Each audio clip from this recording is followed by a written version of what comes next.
নমস্কার বন্ধুরা, সবাইকে স্বাগত। চলো আজকে আমরা একটা নতুন জিনিস ট্রাই করি। অনেকেই করেছো এটা, আবার অনেকেই এখনো পর্যন্ত করনি।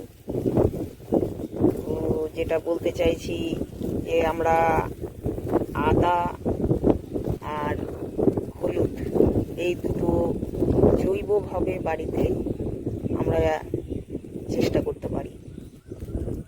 আর চেষ্টা করলে কি না হয়, অনেক গাছই তো আমরা করছি, কত রকমের ফল ফুল সবজি। তো আদা হলুদটা অবশ্যই আমরা করব।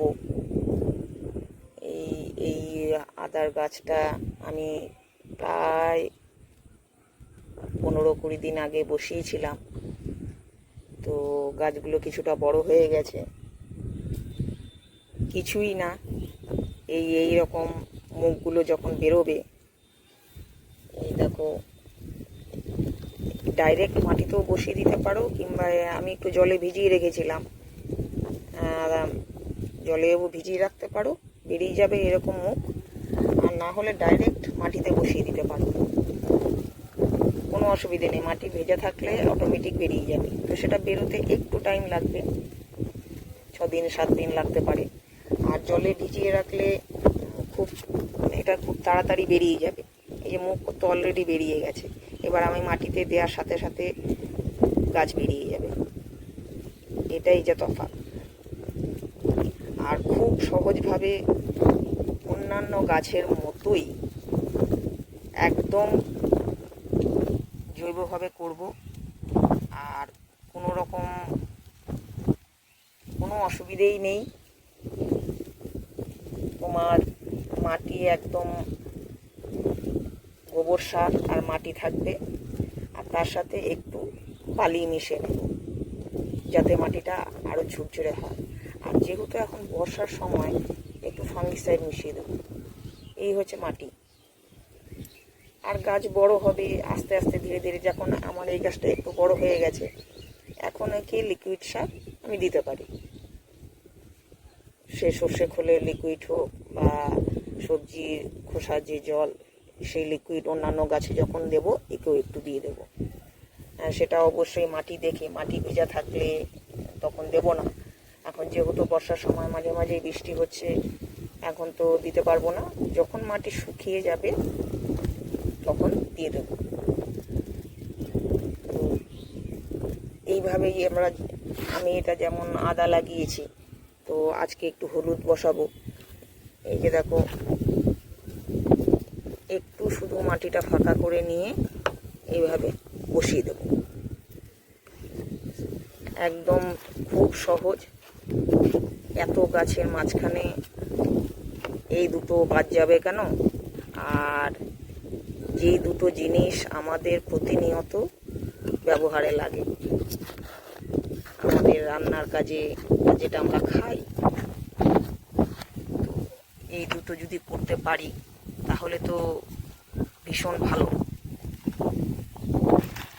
বাজারে থেকে যেগুলো নিয়ে আসা হয়, এইভাবে একটু চাপা দিয়ে দেবো। জাস্ট এইভাবে একটু আমি চাপা দিয়ে দিলাম, উপর থেকে একটু জলের ছিটা দিয়ে দেবো, যাতে মাটিটা হালকা ময়েশ্চার হয়ে যায়। তারপরেই 3-4 দিনের মধ্যেই গাছ উপরে চলে আসবে। অলরেডি তো মুখ বেরিয়ে গেছে, 3-4 দিনের মধ্যেই গাছ বেরিয়ে যাবে। এই গাছ যেহেতু আমরা জৈবভাবে করব, বাজারে তো ওদের জৈবভাবে করা সম্ভব নয়, কেন ওদের বেশি ফলন দরকার, তাড়াতাড়ি দরকার, ওরা নানান কেমিক্যাল ইউজ করে। সেখানে আমরা জৈবভাবে করাতে দেখো, স্বাদ গন্ধ দুটোই অটুট থাকবে, যেটা আমাদের শরীর স্বাস্থ্যের পক্ষে তো ভালোই। তারপরে রান্নায় যে আমরা একে ইউজ করি, তো এর স্বাদ গন্ধ যেহেতু অটুট থাকবে, রান্নার স্বাদ গন্ধ অটোমেটিক আরও বেড়ে যাবে। আর এগুলো আমরা অনেক সময় কাঁচাও খেয়ে থাকি। ভালো। আমরা তো অনেক সময় কাঁচাও খাই, চাই দিয়ে খাই, কাঁচা খাই, সকালবেলায় খালি পেটে তো অনেকেই খাও। তো সেগুলো তো আরও ভালো হবে যদি আমরা এইভাবে জৈবভাবে করে খেতে পারি। তো চলো না আমরা একটুখানি এটাও চেষ্টা করি, আদা হলুদটা যদি করতে পারি।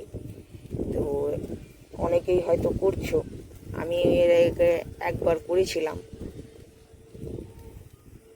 তো তখন তো নিজের ছাদ ছিল না, এবার নিজের ছাদ হয়ে গেছে, এবার আমিও আবার বসালাম। তো এটা এই সময়েই আদা হলুদ বসানো হয়। এর পরিচর্যাও বিশেষ কিচ্ছু নেই, এই বসিয়ে দিলাম, গাছ বেরিয়ে গেছে। এই গাছ এই রকম বড় হয়ে যাওয়ার পর থেকেই লিকুইড আমি দিতেই পারি। অন্যান্য গাছে যখন দেবো একেও দিয়ে দেবো অল্প করে। আর এরপরে আমাকে যেমন এখানে একটু পরে মাটি দিতে হবে, আমি তো অল্প করে মাটি দিয়ে বসিয়েছি, পরে আবার একটু মাটি দিয়ে দেবো। এখানেও আমি অল্প করে আজকে মাটি দিয়েই বসালাম, পরে আবার দিয়ে দেবো। গাছ বেরোলে, গাছ যত বড় হবে তখন দরকার অনুযায়ী ওরা একবার মাটি দিয়ে দেবো। আর এই গাছ যেমন সরাসরি রোদ্রের মধ্যে রাখবে না, এরা একটু ছায়াযুক্ত জায়গা পছন্দ করে। সরাসরি রোদ্রে রাখাই যায়, কিন্তু যেহেতু পছন্দ করে না, ফলন কম হয়ে যাবে, তাই এদের একটু শেডি এরিয়ায় ধরো 2-3 ঘন্টা রোদ পড়ে, বাকি সময় ছায়া, বা কোনো গাছের ছাওয়ায় রাখতে পারো, বড় গাছ তার নিচে রাখতে পারো, এইভাবে করতে হবে। তো আমিও আজ এভাবে করলাম। আদা তো আগেই করে ফেলেছি, হলুদ আজকে বসালাম। আর যেহেতু বর্ষাকাল, মাঝে মধ্যে একটু ফাঙ্গিসাইড দিয়ে দেওয়া যেতে পারে যাতে ফাঙ্গাস না ধরে যায়। এই তো এইভাবেই আদা হলুদের গাছ করা যায়। তো আমিও করলাম, তোমরাও করো, যারা করোনি একটু করে দেখো, ভালো লাগবে। আর স্বাদ গন্ধ যখন নিতে পারবে তখন আরও বেশি ভালো লাগবে। তো এটাই আজ ভিডিওর মূল বক্তব্য। আদা হলুদের চাষ এটাও আমরা চলো করি।